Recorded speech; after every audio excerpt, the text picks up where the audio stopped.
Астанада ауыл әйелдерінің республикалық форум өтті. Оған еліміздің барлық өңірінен 200-ден астам қыз-келіншек пен үкіметтік емес ұйым өкілдері және мәжіліс депутаттары қатысты. Шарада елді мекендерде тұратын әйелдердің мәселесі талқыланып, олардың кәсіпкерлігі сөз болды. Сондай-ақ Кока-кола белестері гранттық байқауының жеңімпаздары марапатталды. Форум осымен 7-ші рет ұйымдастырылып отыр. Оның аясында ауыл әйелдерінің экономикадағы үлесін арттыру, келіншектерге жағдай жасап, олардың кәсіп бастауына мүмкіндік беру секілді маңызды мәселелер талқыланды. Ұйымдастырушылардың айтуынша, мұнда әйелдер үшін тіпті арнайы оқулар ұйымдастырылады. Онда бизнесін өркендетіп, мансаптық өсуде қажетті дағдыларды дамыту бойынша тақырыптар қамтылады.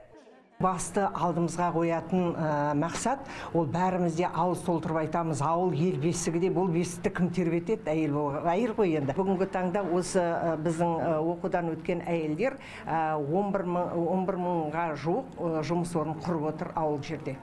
Шарада кәдесый, әшекей бұйымдар мен түрлі тәттілер қойылған көрме болды. Оған Кока-кола белестері байқауының қатысушылары өз өнімдерін қойды. Мәселен, жетісулық Шахизада Ильясова таза өнімнен жасалған шұжығы мен қазысын ұсынды. Нәтижесінде байқаудың жеңімпазы атанып $3000-ға ие болды.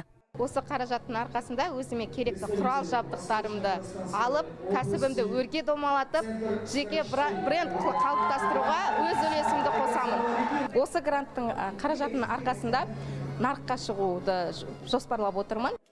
Одан бөлек тағы 10-нан астам келіншек $2 мен $4000 аралығында гранттарға ие болды. Жалпы Алпауыт Кока-кола компаниясы соңғы 10 жылда 5 миллионнан астам әйелді өз ісін табуға ынталандыру жобасын іске асырып келеді. Ауылдық жерде тұратын 100-ден астам қазақстандық әйелге грант табыстаған. Ал осының бәрін жүзеге асыруда форумды ұйымдастыру комитеті мен жасыл экономиканы қолдау бірлестігінің маңызы зор. Альмира Оразбай, 24 KZ.